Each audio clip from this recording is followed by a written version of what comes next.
சிவாயே நம. நான் உங்கள் சிததயமா குருவின் துணை. எல்லோரும் நலமாக இருக்கணும். சிறு வேதம். மற்றவங்க கிட்ட சொல்லக்கூடாத ஒரு விஷயம் தான தர்மம். எவ்வளோதான் தானம் செய்யுங்க, அது சிலரிடம் சொல்லிட்டா அது பலன் இல்லாத செல்லும். வேதங்கள்.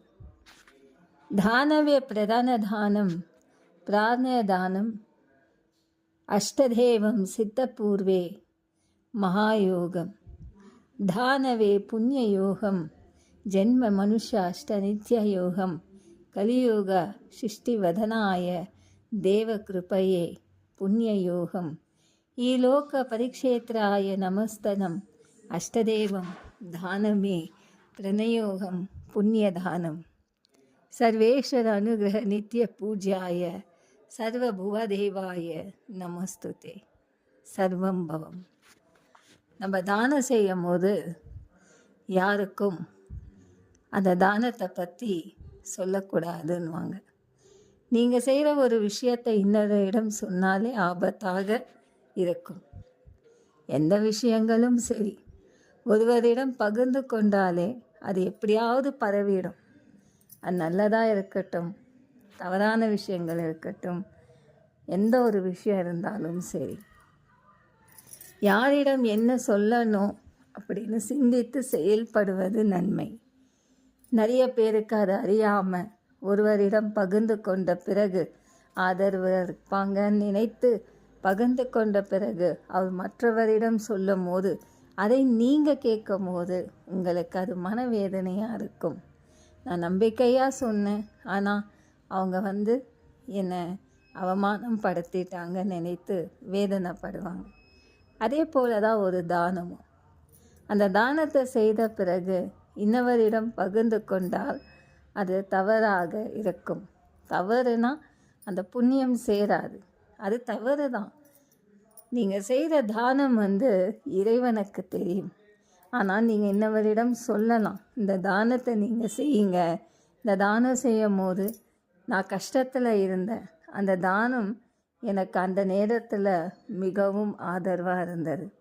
அது எந்த தானமாக இருக்கட்டும், மண் பொருள் எதுவாக இருக்கட்டும், தானியங்களாக இருக்கட்டும், அந்த தானம்ன்றது ஒரு மனிதர் இறந்த பிறகு கூட அந்த விற்பனைகள் தானம் செய்கிறாங்க.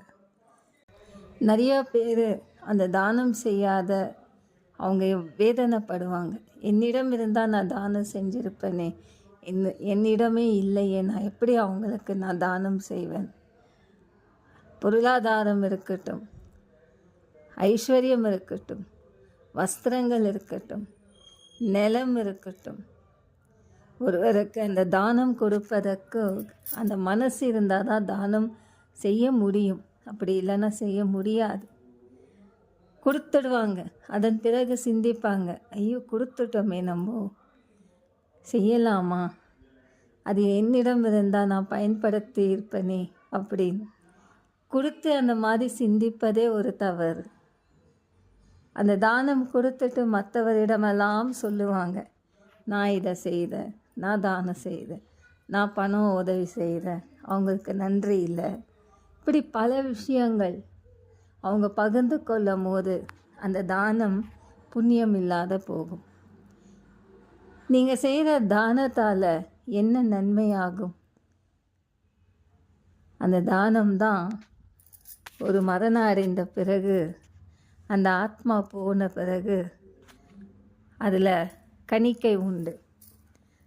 எத்தனை தானம் செய்யறது இருக்க, யாருக்கெல்லாம் அந்த தானம் செய்கிற, அந்த தானத்தால் உனக்கு என்ன நன்மையானது, உனக்கு எவ்வளோ புண்ணியம் கிடைத்தது, அந்த புண்ணியமெல்லாம் நீங்கள் செய்த பாவங்கள்,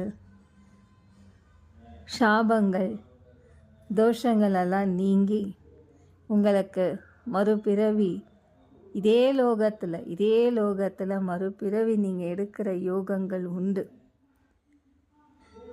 நீ இந்த பிறவியில் செய்த அத்தனை தானத்தால் உனக்கு இதே கலியுகத்திலேயே இதே பிறவியில் நீ யோகமாக அதிர்ஷ்டமாக ஒரு நல்ல குடும்பத்தில், ஒரு உயர்ந்த குடும்பத்தில்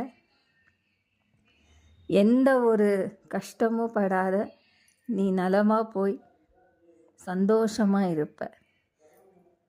அந்த சந்தோஷத்தில் நீ இன்னும் அதிகமாக தானம் செய்வதற்கு நாங்கள் உங்களுக்கு சில பொருளாதாரங்கள், உங்களுக்கு வசதி எல்லாமே கொடுப்போம் அப்படின்னு சொல்லி அந்த ஒரு இடத்துல இதே கலியுகத்தில் அடுத்த பிறவியாக பிறக்க வைக்கிறது தான் அந்த புண்ணியம். புண்ணியம்ன்றது சாதாரணமாக இல்லை, அது எல்லாருக்குமே கிடைக்கும். அதனால் நம்ம அந்த புண்ணியம் நீங்கள் செய்கிற ஒவ்வொரு விஷயங்களையும் தான் இருக்குது. அது அறிந்து செய்தீர்களோ அறியாத செய்தீர்களோ, ஆனால் நீங்கள் செய்கிற அந்த தானம் மனமாக செய்ய வேண்டும். அந்த தானம்தான் மிக மிக மிக முக்கியமானது. இப்போ ஒரு கோவிலுக்கு யாரோ அன்னதானம் கேட்குறாங்க, நம்ம கோவிலே எடுத்துக்கோங்க.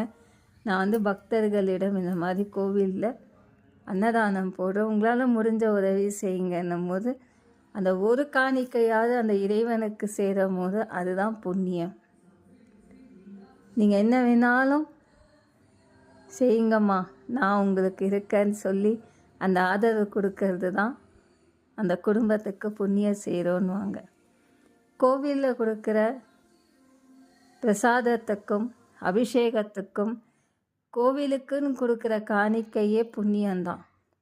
அடுத்தது, உடல் பாதிப்பாக இருக்காங்க, ஆரோக்கியத்தில் பிரச்சனை, ஏதாவது தானம் செய்யுங்க, நான் காப்பாற்றிக்கிறேன்னு கேட்குறவங்க கிட்ட இல்லைன்னு சொல்லாமல் உங்களால் முடிஞ்சது கொடுப்பது அது புண்ணியதான், ரொம்ப புண்ணியம்.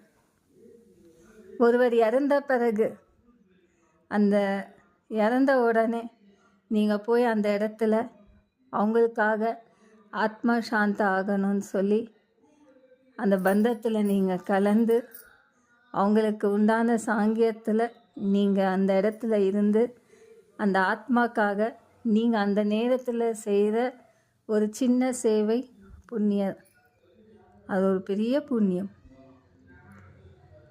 அடுத்தது, இறந்த பிறகும் நான் கண்ணு தானம் செய்கிறேன், சில ஆர்கன்ஸ் எல்லாம் நான் தானம் செய்கிறேன்னு அது பெரிய பாக்கியம், புண்ணியம்.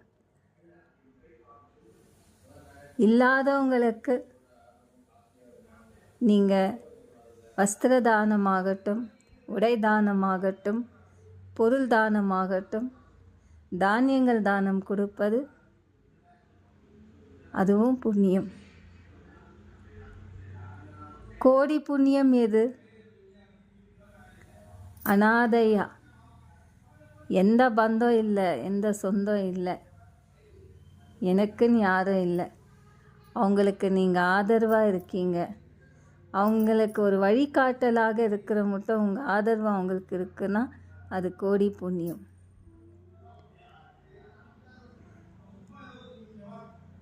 செஞ்சிட்டே போகலாம் நல்ல விஷயத்தை, அதுக்கு யாரும் தடையாக இருக்க மாட்டாங்க. அது வழிகாட்டலாக உங்களுக்கு இறைவன் அருளாக அந்த வழிகாட்டலாக இருக்கணும். அதற்காக உங்களுக்கு எந்த தடையும் வரக்கூடாது தானம் செய்யும் போது. அந்த புண்ணியத்தை நீங்கள் தேடி போக வேண்டாம். நீங்கள் செய்கிற சேவை உங்களை தேடி புண்ணியம் சேரப்படும். ஒருவருக்கு ஆதரவாக இருக்கிறதே அது புண்ணியம்தான். யாரையும் எந்த குறையும் சொல்லாமல் முடிஞ்சால் செய்யுங்க, இல்லைன்னா பிரார்த்தனை செய்யுங்க. அதே போல் பசுதானம், கோவிலுக்கு அந்த தானம் செய்கிறது, பசுதானம் செய்வாங்க. பசுமாடை கண்ணுக்குட்டியை சேர்த்து வாங்கி கொடுக்கறது அது பெரிய தானம். ஒரு ஆசிரமத்துக்கு நீங்கள் செய்கிற ஒரு அன்னதானம் பெரிய ஒரு புண்ணிய தானம். அது மாதிரி நிறைய தானம் இருக்குது. தான தர்மம் செய்து அந்த தர்மத்தால் உங்களுக்கு அந்த புண்ணிய யோகத்தை பெற்றுக்கொள்ள வேண்டும். முடிஞ்சால் செய்யணும், இல்லைன்னா பிரார்த்தனை செய்யணும். இருந்து கொடுக்கலன்னா கடவுள் உங்ககிட்டேருந்து வேறு விதத்தில் அது உங்களிடத்துலேருந்து அது பறித்து கொள்ளுவார்கள். இதுவும் உண்மையான விடை. சேர்த்து சேர்த்து வைப்பாங்க, யார் கேட்டாலும் இல்லைன்னுவாங்க. இருக்கும், இப்போ தானே உதவி செய்தோம், நம்ம என்ன இருக்கா, நிறைய இருக்கா, நமக்குன்னு ஒரு சேமிப்பு இருக்குது இல்லையா? கண்டிப்பாக வேணும். அந்த சேர்த்து வைக்கிற அந்த இது வேணும். நாளைக்கு நாங்கள் யாரிடமோ போய் கேட்க முடியாது. உங்களால் எல்லாத்தையும் அந்த தானம் செய்யணும்னு இல்லை.